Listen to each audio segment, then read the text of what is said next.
Halo teman-teman semuanya. Di video kali ini kami membuat video podcast tentang sikap dan kepuasan kerja di industri dan organisasi. Nah, sebelum masuk ke videonya, saya akan memperkenalkan anggota kelompok saya terlebih dahulu. Sebenarnya nanti di videonya ada perkenalannya. Nah, perkenalan yang di sini bertujuan untuk supaya penulisan nama dan ejaan nama mereka benar. Oke, yang pertama ada Irma Febriana.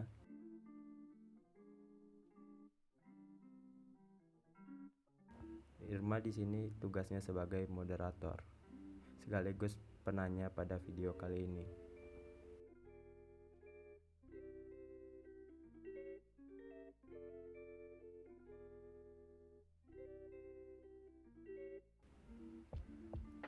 Lalu selanjutnya ada Ijang Kurniawan sebagai narasumber yang pertama.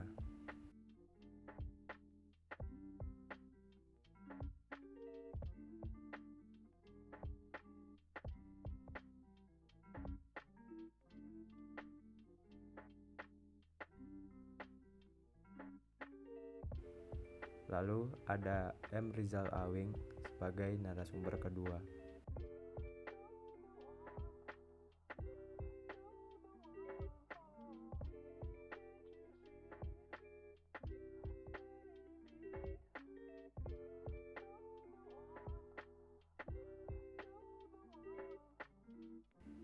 Lalu ada Igor Satrio sebagai narasumber ketiga.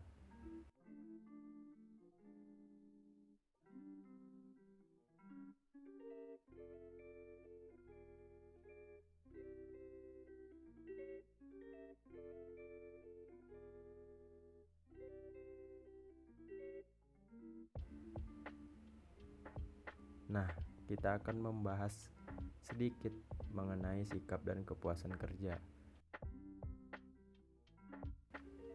Sikap dan kepuasan kerja itu apa sih? Oke, kita ke pengertiannya dulu. Yang pertama, sikap kerja.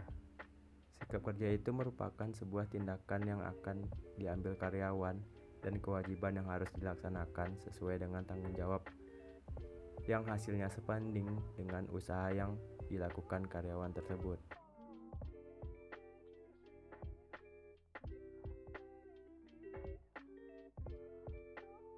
Nah, lalu sikap kerja itu dapat digunakan sebagai indikator apakah pekerjaan berjalan dengan lancar.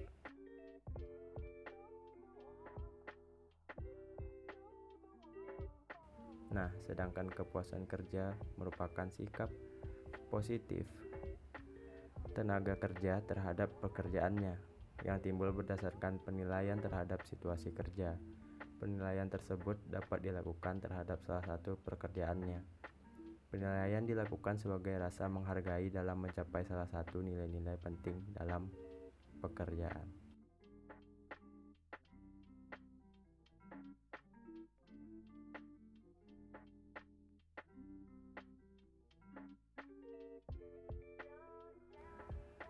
Nah, mungkin itu saja gambaran sikap dan kepuasan kerja. Selebihnya akan dijelaskan di video berikut.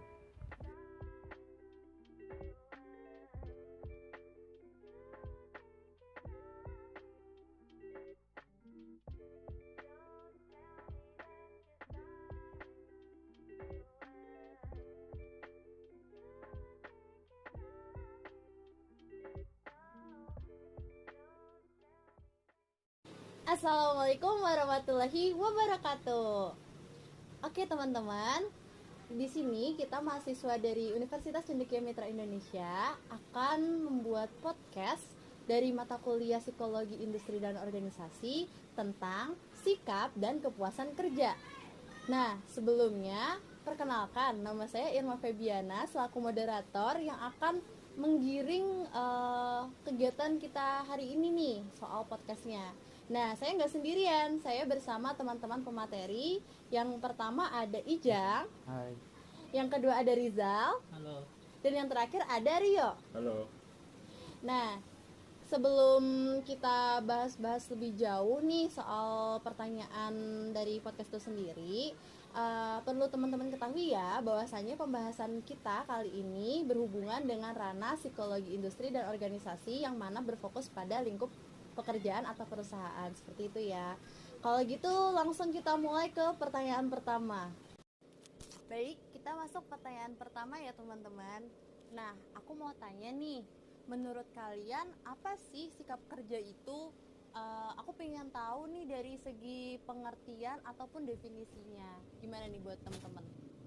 Jadi kalau menurut saya sendiri ya, sikap itu merupakan pernyataan evaluatif mengenai suatu objek atau peristiwa yang dimana sikap ini merupakan suatu attitude ya, yang dimana dalam kehidupan sehari-hari juga kita perlu bersikap baik, tidak hanya dalam kehidupan sehari-hari tetapi di dalam kehidupan bekerja juga kita perlu yang namanya attitude yang baik.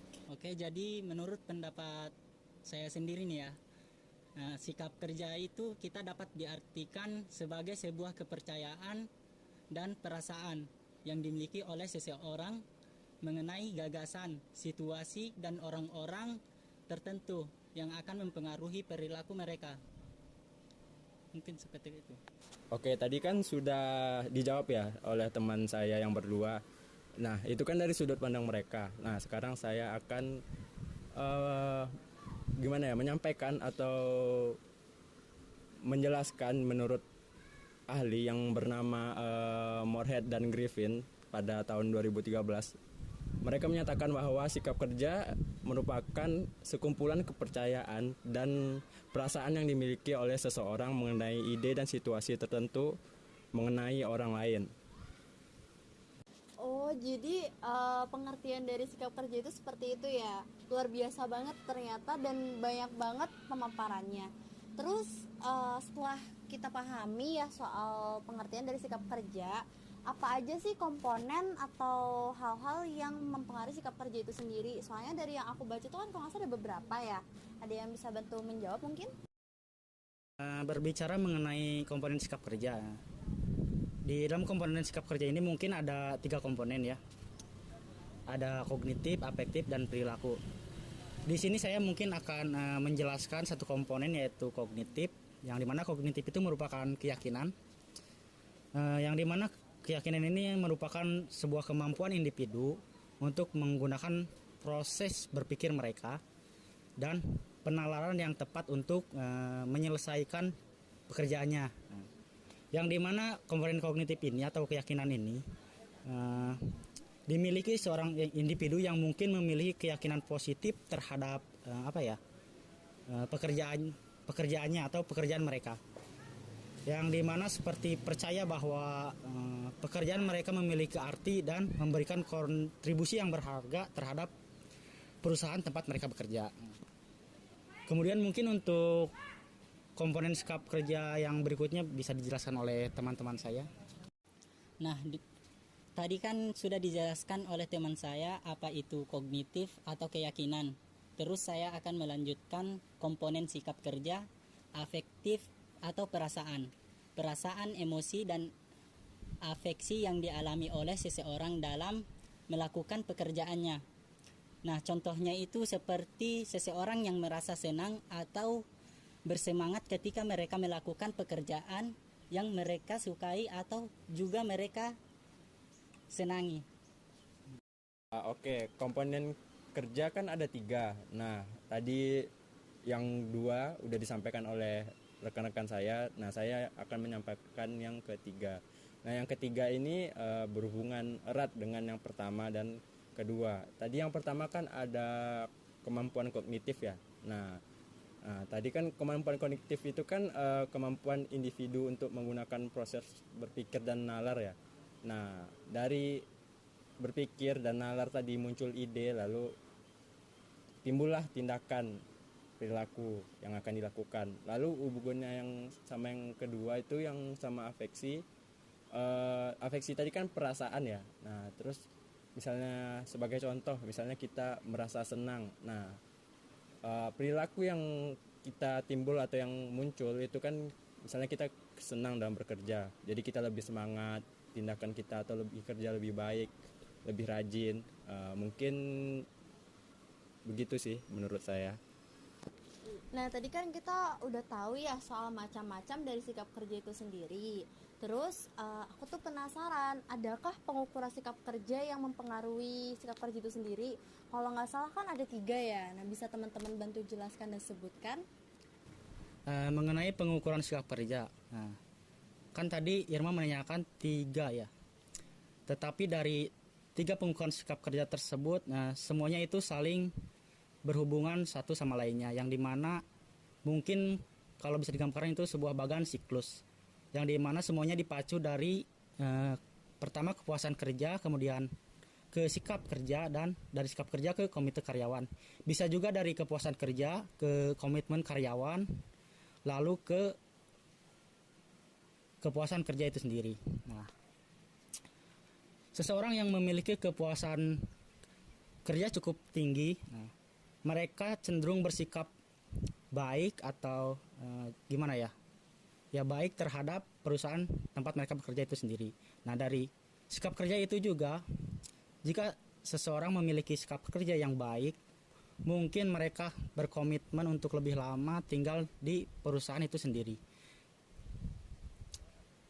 Kemudian dari kepuasan kerja ke komitmen karyawan, mungkin seseorang yang memiliki kepuasan kerja gimana ya, tinggi, mereka juga ya kembali lagi berkomitmen tinggi untuk perusahaan.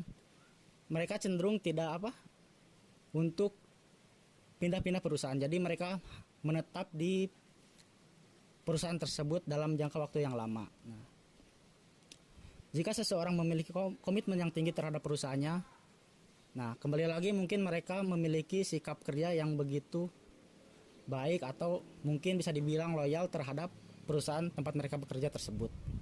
Mungkin itu saja. Wah, jadi seperti itu ya dari segi pengukuran sikap kerja. Nah, kalau untuk judul kan tadi kita sudah bahas sikap ya. Nah, bagaimana dengan kepuasan kerja itu sendiri? Dari segi definisi maupun pengertiannya. Dari teman-teman ada tanggapan? Berbicara mengenai kepuasan kerja, mungkin di sini saya akan mengutip definisi dari kepuasan kerja dari para ahli. Yang dimana kepuasan kerja itu merupakan sebuah perasaan yang menyenangkan sebagai hasil dari sebuah persepsi, yang dimana persepsi yang menunjukkan bahwa pekerjaan memenuhi nilai-nilai yang mungkin memuaskan. Nah, definisi kepuasan kerja ini dikutip dari Noe, Hollenbeck, Gerhard, dan Reich pada tahun 2010. Mengenai kepuasan kerja, mungkin di sini saya juga akan mengutip pendapat dari ahli yang mengatakan kepuasan kerja itu berperan sebagai respon dari sikap atau emosi terhadap berbagai segi pekerjaan seseorang, yang dimana dikatakan oleh Knitsky, Kreitner, Sinding, dan Wellstrom. Karena kepuasan kerja ini banyak ya, pendapat para ahli itu mengenai kepuasan kerja itu sangat banyak. Jadi di sini saya juga mengutip dari ahli tentang kepuasan kerja. Kepuasan kerja didefinisikan sebagai seperangkat perasaan karyawan tentang hal-hal yang menyenangkan atau tidak terhadap pekerjaan yang dihadapi. Itu menurut Edison, Amran, dan Kamariah pada tahun 2016. Wah, ternyata kepuasan kerja itu banyak banget ya pengertiannya. Nah, seperti yang kita ketahui, karena kepuasan kerja itu sepertinya tidak bisa dipahami hanya dari segi definisi ya. Ada nggak sih teori-teori yang mendukung kepuasan kerja itu sendiri? Kalau ada, apa saja dan siapa yang menerbitkan itu? Terus bisa nggak sih teman-teman jelasin sebenarnya teori-teori itu tuh apa dan bagaimana? Mungkin teori yang mendukung dalam kepuasan kerja itu ada beberapa ya. Tetapi di sini saya akan menyebutkan atau menjelaskan mengenai teori perbandingan interpersonal atau discrepancy teori. Yang dimana definisi dari teori perbandingan ini yaitu puas apabila perbedaan antara standar pribadi dengan apa yang diperoleh adalah kecil. Nah, kemudian tidak puas apabila perbedaan antara standar pribadi dengan apa yang diperoleh adalah besar. Mungkin contoh seorang karyawan yang bekerja begitu loyal terhadap perusahaannya, tetapi dia mendapatkan income atau penghasilan yang tidak sesuai dengan apa yang mereka kerjakan. Nah, kemudian begitu sebaliknya, seorang karyawan yang mungkin dia kerja tidak terlalu banyak tetapi mendapatkan income yang begitu besar. Nah, mungkin juga itu merasa tidak enak terhadap perasaan karyawan tersebut. Tadi kan teman saya sudah menyampaikan tentang teori perbandingan. Nah, di sini saya akan menjelaskan teori keadilan atau equity teori. Perasaan equity atau inequity atas suatu situasi diperoleh seseorang dengan cara membandingkan dirinya dengan orang lain yang sekelas dengan sekantornya maupun di tempat lain. Contoh, seorang karyawan yang dia beranggapan bahwa dirinya itu lebih baik dari teman sekantornya, namun teman sekantornya itu memiliki jabatan atau penghasilan yang lebih tinggi dari dirinya. Oke, tadi kan teman saya udah menyampaikan teori yang mendukung. Mungkin saya akan menambahkan satu lagi, yaitu teori dua faktor. Faktor yang pertama itu faktor higiene. Faktor higiene ini melingkupi gaji, tunjangan, kondisi serta asuransi dalam pekerjaan. Nah, jika hal-hal itu didapatkan oleh karyawan, maka karyawan akan merasa puas gitu. Dia sudah bekerja dan dia mendapatkan feedback yang layak gitu. Lalu yang kedua itu faktor motivator. Faktor motivator itu faktor yang mendorong individu melakukan pekerjaan tersebut. Contohnya itu kebutuhan sehari-hari atau cita-citanya di masa depan. Dia harus meraih cita-citanya, jadi dia harus bekerja dengan baik. Mungkin seperti itu.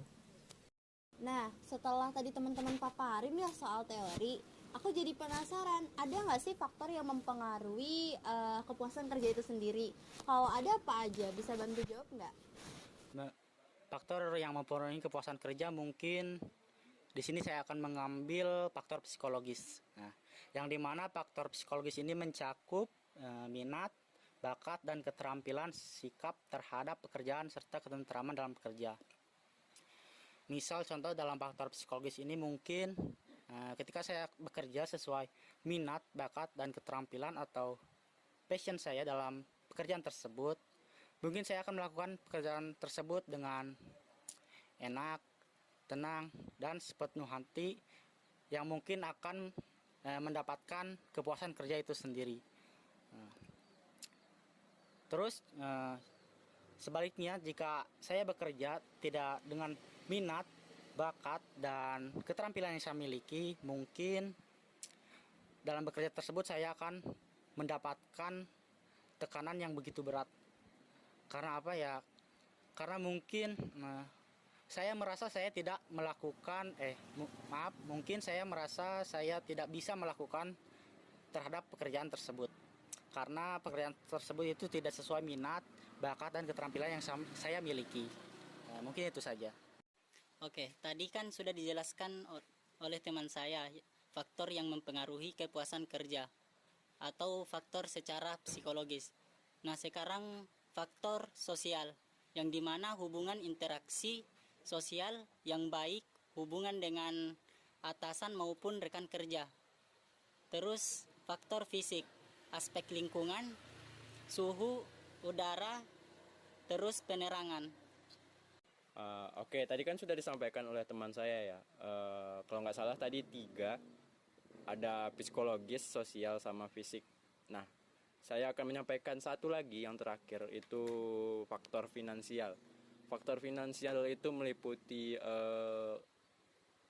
gaji, lalu ada tunjangan, sama jaminan asuransi gitu. Nah, jika komponen-komponen tersebut terpenuhi, otomatis kita sebagai karyawan itu pasti merasa puas, merasa aman. Makanya timbullah kepuasan kerja. Mungkin itu saja sih faktor kepuasan kerja. Nah, yang terakhir nih, setelah udah paham soal sikap, terus kepuasan, ada nggak sih pengukuran kepuasan kerja kayak sikap tadi gitu? Kalau ada apa aja, terus penjelasannya gimana? Pengukuran kepuasan kerja. Nah, mungkin pengukuran kepuasan kerja ini tidak bisa didefinisikan secara jelas, karena mungkin tingkat kepuasan kerja seseorang itu berbeda-beda. Dimana mungkin kepuasan kerja menurut saya itu ada di pemenuhan kebutuhan. Nah, yang dimana pemenuhan kebutuhan ini merupakan kepuasan yang ditentukan pada tingkat karakteristik pekerjaan yang memungkinkan kesempatan pada individu untuk memenuhi kebutuhannya. Nah, tentunya dalam bekerja kita itu ada yang namanya mengharapkan income. Semua orang juga pasti jika bekerja itu ya tentunya mengharapkan income tersebut atau gaji. Nah, yang dimana gaji itu bisa kita gunakan atau kita pakai untuk memenuhi kebutuhan hidup kita sehari-hari. Kemudian untuk kepuasan kerja itu di dalam income tersebut atau gaji tersebut mungkin kita bisa tabung atau kita bisa kumpulkan untuk memenuhi sesuatu hal, untuk mencapai sesuatu hal yang kita inginkan di masa depan. Mungkin itu saja kepuasan kerja menurut pendapat dari saya. Oke, seperti yang dibilang rekan saya tadi, bahwa kepuasan kerja itu tidak bisa diukur dengan tepat ya, atau tidak bisa didefinisikan karena kepuasan kerja tiap orang itu berbeda-beda. Di sini saya akan mengambil contoh ya, salah satu contohnya itu pencapaian. Nah, kan ada individu yang merasa puas ketika dia mencapai misalnya jabatannya di perusahaan tercapai, dia akan merasa puas. Lalu itu ada perbedaan di mana individu merasa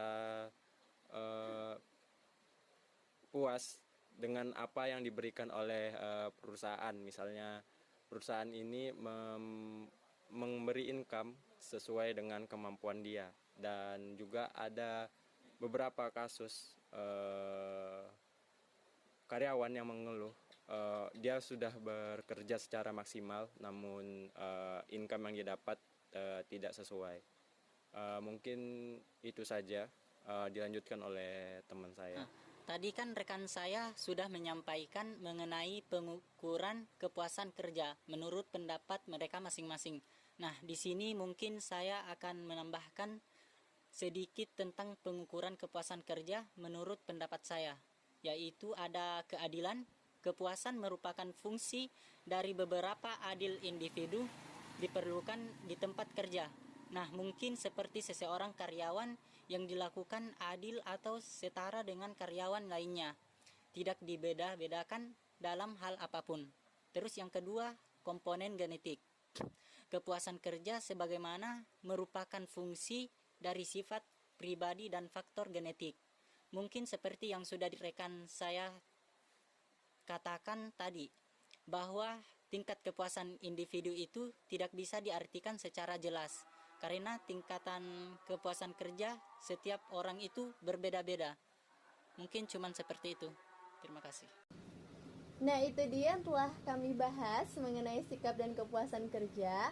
Kesimpulan yang bisa teman-teman ambil mengenai materi yang kami paparkan ini adalah ketika teman-teman masuk ke lingkup organisasi dan industri, sebaiknya teman-teman lebih bisa memilah dan memilih hal-hal yang ingin teman-teman lakukan dalam lingkup pekerjaan, karena tentu banyak faktor yang mempengaruhinya kan. Dan jangan lupa juga, kita nggak boleh hanya fokus terhadap pekerjaannya saja, tetapi kita juga harus punya goals untuk memberikan kepuasan ketika kita bekerja, supaya tetap bersemangat pastinya. Nah, mungkin itu yang bisa kami paparkan soal materi kami. Terima kasih banyak telah menonton, semoga bermanfaat. Sekian dari kami berempat. Wassalamualaikum warahmatullahi wabarakatuh. Sampai jumpa. Terima kasih.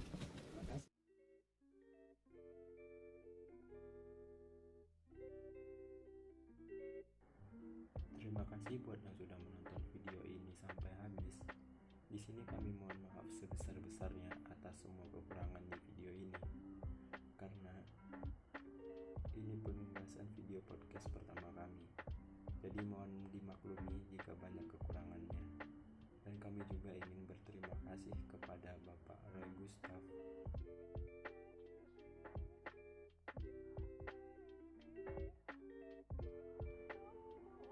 sebagai dosen di mata kuliah Psikologi Industri dan Organisasi ini.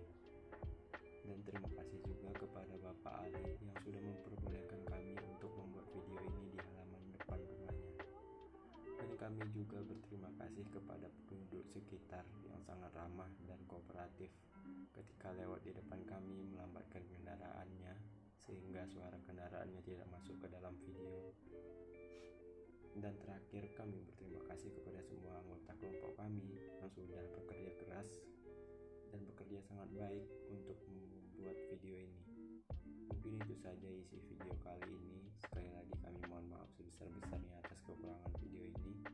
Terima kasih buat yang sudah menonton video